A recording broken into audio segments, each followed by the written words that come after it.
Welcome back, folks, to My Combat Channel News. If it's the first time you're tuning in, we welcome you to the show. I want you to take a look at our surroundings. If you've watched before, something's different. And no, it's not him thinking he's better looking. That's true. That is true. But the set is also different as well, so let us know what you think about it. And tell them what our Twitter twandle is. Anyway, first of all, let me introduce myself. I'm Fabiano Ira, the king of the armbar. If you don't know what armbar means, you're more than welcome to come to my gym in Beverly Hills, and I'll show you what that is. Or you can Google myself and you see what's going on. And on my side, it was very Dancing with the Stars of you right there. Hey, it was a good move. I'm waiting for invitation. You'll get it. You're going to get it. And then whoever wins the tournament will get armbarred on that show too, and deserve it. All right, so our Twitter, let them know what it is so they can let us know. Our Facebook as well. My Combat Channel Twitter or My Combat Channel on Facebook. Let us know if you like the new You can email us on mycombatchannel.com as well. And let us know what you think about the new set. Absolutely. We're going to talk about fighters moving on, moving out, and about one of the upstart promotions that's gaining some traction, Bellator. In fact, having a heavyweight division and tournament that they're going to look to build up. But we're going to get to that soon. Yeah, that's a good idea. I like that. We're going to talk about that pretty soon. First, we start out with a guy we've talked about before, someone, a fan favorite, someone we really like, Anthony Rumble Johnson. Had a good record in the UFC. I think it was like 5-2. Gets cut from the UFC. I know the one thing that they didn't like, Dana doesn't like, if you don't make weight. He had trouble with that.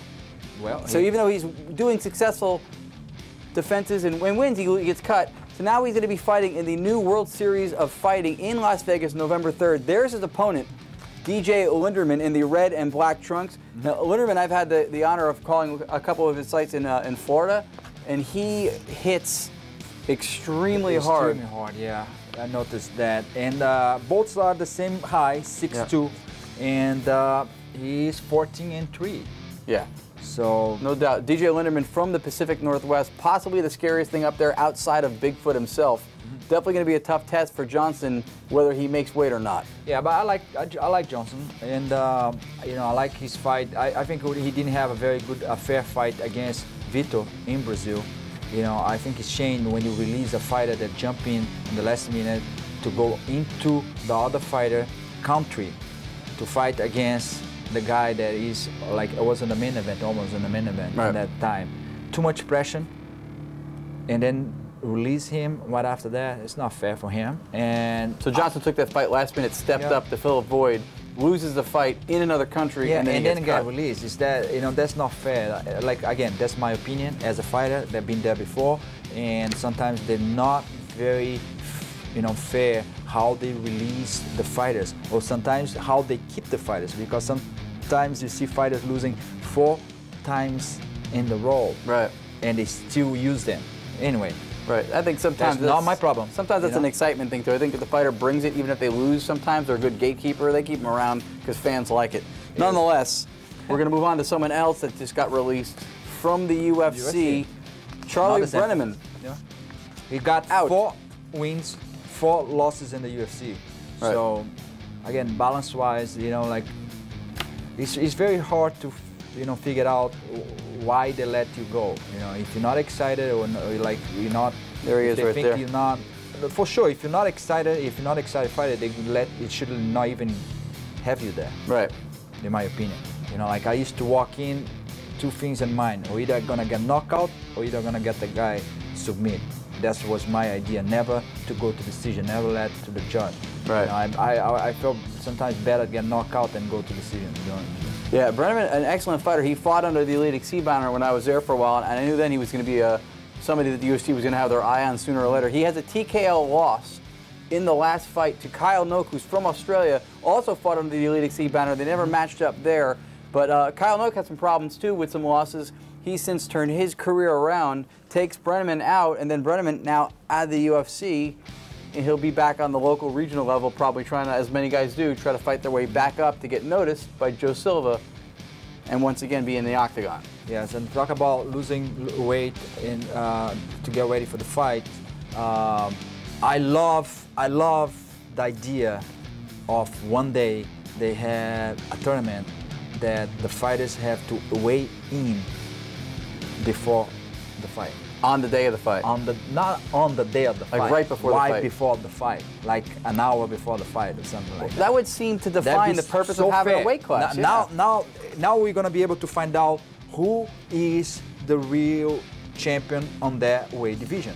Right. You know, I'm not talking about somebody that comes from 225 to 205, or talking about somebody that is 205 pounds fighting 170. Right, and you're talking about someone who weighs in at 170 and then they hydrate back up to 190. Yeah. Like within 24 hours or so of the fight, and they're no longer a welterweight. Yep. Right. I mean, that would be a true test and a true definition of a weight class if you had to be there on fight day, not make the weight. As you know, wrestlers do that. Yeah. They weigh in on the same day on the competition. And some jiu-jitsu tournament, they do that right now. And they also do with the gi on. Right. I mean, it's essentially weighing in 2 days later and then going up 20 pounds is like passing a test to get into college and then being allowed to fail your way through college after that. It's like you should still have to sustain what your goal was. Nevertheless, anyway, weight classes. Let's talk about one that doesn't have a restriction to go down to, and it's the heavyweights. Bellator going to do a tournament. Bjorn Rebney said, we can't grow this big. We can't step into other countries. They're going to be on Spike now in 2013 when the UFC non-compete thing is over. And you can't be that big and not have a heavyweight division. It's still... I think to have the tournament is going to be great. That's the way to, by the end of the day, they're going to have the champion. Right. And it's going to be a true champion. And then, In your opinion, if you assess the heavyweight landscape now, right, are there enough quality, experienced, seasoned heavyweight fighters that they can recruit that aren't UFC to have a legitimate tournament? Yeah, definitely. They definitely. It is fighters all over the place, like new fighters every single day. And the heavyweight is not the one that's going to be a problem to find. Okay, so it's going to be fine. They just need to, again, recruit fighters from all over different countries. They bring that in. Well, folks, we'll be back in a moment. We're going to go to break. But just if you were worried about the heavyweights, don't worry anymore. Fabiano says they're going to find them, and he never lies. If we're I coming have back to, right? I can eat and go up. Heavyweight armbar king. Perhaps. We'll Rebney, if you're watching,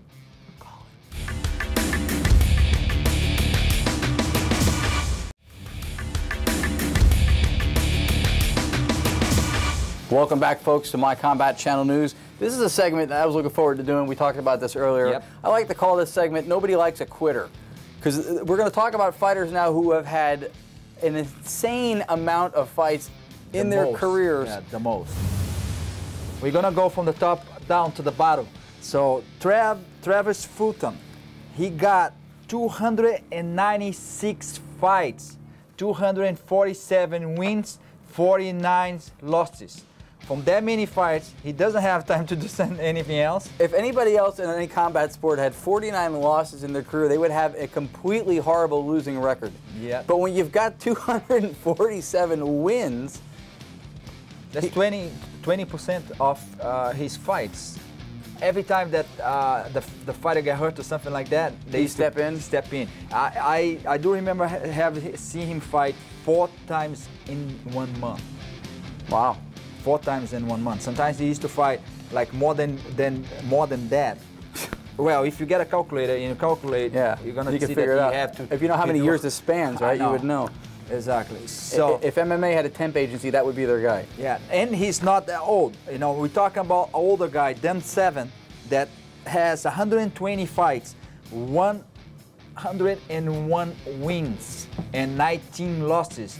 Yeah, I used to love seeing him fight, and he, keep going for a little while. He's over 50s now, and there's a lot of fights, buddy. You see him right there, and that is, I believe, a Gladiator Challenge event. Yeah. And this has to be, obviously, if you look at him, this is later on in his career. Mm-hmm. Yeah, that was the end, almost in the end of his career. Like, and I don't believe that he's still fighting, but he still have that number up. Yeah, 120 fights. That's a lot of fights. Again, an average career in MMA is how many fights? Not even 50? I don't know. Boxing, longer careers for the amount of fights. Yeah, but if you count amateur, not professional. Not even amateur boxing, they have like 100 fights before they go pro often. In MMA, he says have 4 or 5 amateur fights and they're going pro. Step up because it's a new sport. Anyway, we got Jeremy Horn, that is another folk 110 fights, 89 wins, 21 lost. I used to love to see him fight. Yeah. He used to be one of the guys that used to have amazing groundwork. He's from Team Militech, and you know, to him, the whole crew, Matt Hughes, everybody. He fought and he won. If I'm not mistaken, Tito Ortiz in the beginning of UFC, like one the first Tito's fight in the UFC. Yeah, you see him right there putting the rear naked choke. Yeah, his ground skills were legendary. People knew. Very good. Yeah. Very renowned ground fighter, tough guy, and a long career. I fought a couple of times again, same card as him, and also we went to Abu Dhabi together. When I fought in Abu Dhabi, he fought in Abu Dhabi. Anyway, that's an endorsement, by the way. If you're saying his ground skills are good, they must be pretty good. They are. Like every time for Brazilian guy, you know, when you see a non-Brazilian with a good ground game, we respect, because you know, it means they take the homework serious. Anyway, Shannon Rich, he got 125 fights, 50 wins, and 75 lost. One particular fight, okay, one particular fight, we don't have one particular loss. We have a video of that? We got a video. Let's take a look. Who he fought. One of his losses? He won his loss. Show his whole video. Shannon Rich. Take a look. Shannon has a little bit of weight advantage and height advantage on Fabiano, but I don't see it being too much of a factor. Both of these guys are skilled on the ground. They both have experience. This is definitely a high-level fight here. Yeah, I think so too. I mean, just the attributes that each one of these competitors have. Of course, Shannon the Cannon, he's a guy who has great stand-up. Fabiano Iha, he has great ground game. So it's just a factor of seeing who's going to be the toughest fighter. Oh, we got a little bit of look out here. We got a stare down. Oh, it's Shannon. He's always bringing something. He's saying, "Are you ready, man? You better be ready. Let's get it on." And here we go. We're into our 6th fight of the night. We got Shannon the Cannon and Fabiano Iha. Oh, flying knee coming out. Fabiano misses. Nice straight leg kick. Just kind of a push kick, hit Fabiano. Fabiano looks for a kick there. He's driving him forward. Looking for a takedown right here. Of course, Fabiano wants to go to the ground because that's his best submission skills. Oh, he actually, they're on the, okay, they're in the guard now. Shannon Rich has the guard on him. Shannon Rich is trying to look for a little small choke right here. But someone, I mean, Fabiano, of course, being a Brazilian Jiu-Jitsu guy, he's not going to get caught in small submission here. He's just going to hold and wait out, wait for the submission to stop. I mean, do you expend a lot of energy here, Tito, or what do you do in this situation? I mean, in this situation, I mean, if I'm on top, I mean, of course, pushing it into the fence and just trying to rain down on shots. Anyway, so why did I have a chance? You know, like I'm going again. I was that back in the days. Is like idea is to bring the guy against the cage. So I was trying to get away from his legs so I could go around and try get him an armbar. But he was, of course, he knew exactly my background, and he was avoiding me to get away on the side control. And he was trying also sweep me and to go for the leg lock. And I was able to get his back, and then, you know, most of the folks know that when you able to get a back, your opponent's back and hooks in, and there's the tap. Well, for sure, if there's one thing besides your fights worth fighting for, it's this. It's the top 10 welterweights. And then after that, we come back from the break with an interview with one of the best judges and referees in the MMA business. Stay with us. Here's your top 10. My name is Erin Gales, and this is the top 10 welterweight division. Number 10 is Nate Marquardt.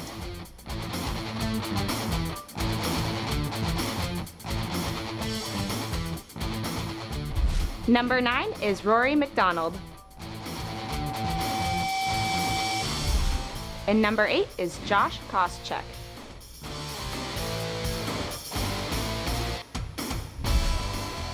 And number 7 is John Fitch.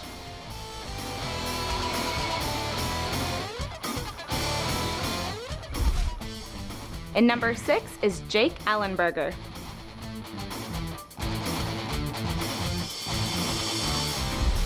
And number 5 is Martin Kampman.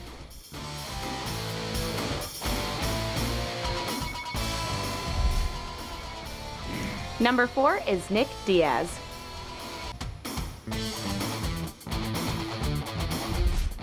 Number 3, Johnny Hendricks.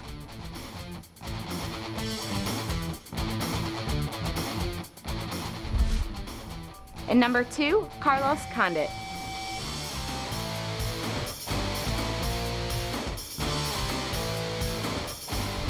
And at number 1, we have George Rush St. Pierre.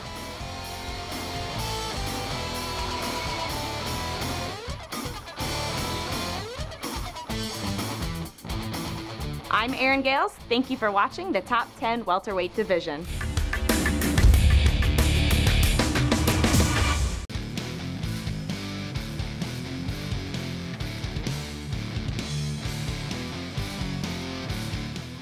Welcome back, folks, to My Combat Channel News. Our special guest, one of the best, and this is not just because you're here, and a friend, but I believe that one of the best referees and judges in the MMA industry, Mr. Mike Beltran. Hey, how you doing, Ron? Thanks for joining us. Having me, sir. Hey, how are you? All right, so before we start, We got Alma. There we go. So before we started, we got to do your trademark. We got to do how we start every single fight that you referee. Come on, me and Ron ready to go. You know what? If it's main event, gentlemen, been over the rules already. Protect yourself at all times. Obey my commands at all times. Touch gloves now if you want. At the sound of the bell, come on out and handle your business. Go to your separate corners. You ready to fight? You ready to fight? Handle it. I handle it. The other thing I like, that was so authoritative. I actually wanted to go to the corner like I was punished when he said that. I actually wanted to go in the corner and just, you keep a busy schedule. You're working amateur shows, pro shows. You both, as I mentioned, referee and judge. Yes, sir. So the first thing I want to ask you is, which one do you enjoy doing more? Hands down, refereeing. Prefer to referee. That's an easy question. Hands down. Just because it's more interactive, you like being in the middle of it? It's just, yeah, I like being in the mix. I like, I really enjoy watching two fighters fight and the exchanges that go through, and you know, it's just more. It's better than sitting down and judging a fight. Just being in there and really appreciating the sport for what it is, and especially when two guys are prepared, different arts. They go in there to see who the best one is, and the whole combined MMA experience is awesome. Yeah. Let's go straight to some points, good points. Let's say you has like a fight before that maybe if you have a chance to go back, you didn't stop that fast, or that situation happened to you before, you know what I'm talking about? You know, being an official is difficult to do. It really is. It really is, because there's never, you know, you always try to, we're human, we do the best we can. I mean, I think for the most part, I usually will let the fight go so long as the fighter can intelligently defend himself. But to pinpoint a fight that I can say, I should have stopped it sooner, I should have stopped it later, you know what, I really can't give that answer. I think I do the best I can, and when I walk away from a fight, I think I feel like I did the best job I could in giving both fighters an opportunity to you know, to handle it in there without me being the arbitrator that makes that decision for them. So best job we can. I can tell you, because we've worked on a number of shows together where I was cage side commentating play-by-play and you were officiating the fights, and I've seen a lot of fights before when it very easily could have been prematurely stopped, or someone was getting just hammered and should be stopped, and it could have been wrongfully let go. And this is not, again, because I know you, I've never seen you make the wrong call, let it go too long or stop it too short. I think I always watch, and you always give it what feels to be like a fair shake, to let it finish out on its own or not. Right. And I think that reputation follows you in the sport. I think, you know, people know when somebody has a lot of premature stoppages. They're like, oh, that guy. You know. That's actually a compliment, and I thank you for that. But you know, fighters are going to fight. That's their job. That's what they're paid to do. They got to put food on the table for their families, and you got to let them handle their business while they're in the cage or in the ring. And being an individual who goes in there and stops something prematurely, I mean, I understand every circumstance is different. I tend to try to let it play out so long as they can defend themselves intelligibly. If they can do that, then you know what, then you let it go. And how about when the fighter doesn't like the decision, and then they try to be tough on you? For the most part.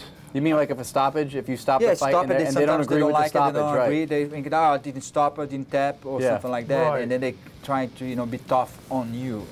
You know what, I can't specifically pinpoint a situation where a fighter's been really like upset at me for the most part. I mean, I'm sure they have been in the past, maybe like, oh, in retrospect, they look back and say, hey, a ref could have let it go, or this or that. But for the most part, fighters, they're really respectful for the most part. They really are. The most part, and you get to know them, and you get to know them personally, because you're you're involved in them, you know them for so long, Yeah. and different camps. So they're really respectful in the MMA community. And if there's an issue, most of the fighters know me now that they'll talk to me on the side if they don't appreciate something I did, or they'll take it to the commission. Real quick, because we have less than a minute left. 2 favorite fighters, if you had to pick 2. 2 of my favorite fighters of all time would have to be, hands down, Randy Couture. He's the All-American man. Yep. He's awesome. I had a lot of respect for Randy Couture. And number 2 would be Charlie Valencia. I think what Charlie Valencia has done, he has definitely opened the door, and he's the godfather of those smaller guys fighting in the 125, 135s, 45s. And Charlie Valencia is a man who's actually paved the road for a lot of these fighters that are up and coming, and you got to give him a lot of respect for that. And a lot of people overlook the smaller guys, and I just love Charlie Valencia, how he performs. I just like the fact that you said not overlook smaller guys, because I feel like that also represents me. Anyway, Mike, thank you for coming. You know, we're out of time with life, and we gotta go. But we appreciate you coming down, and you're always welcome to come and sit in this chair and keep him at distance from me. Right on, right on. If you can do that. Well, thank you guys very much for having me here, man. My hand's up now. Hey, Here right you on. go. Winner, here you go. See, sore winner, but the winner nonetheless. You're the winners for watching our show. Thanks for joining us. More of My Combat Channel There you News. go. Tomorrow, we'll be back.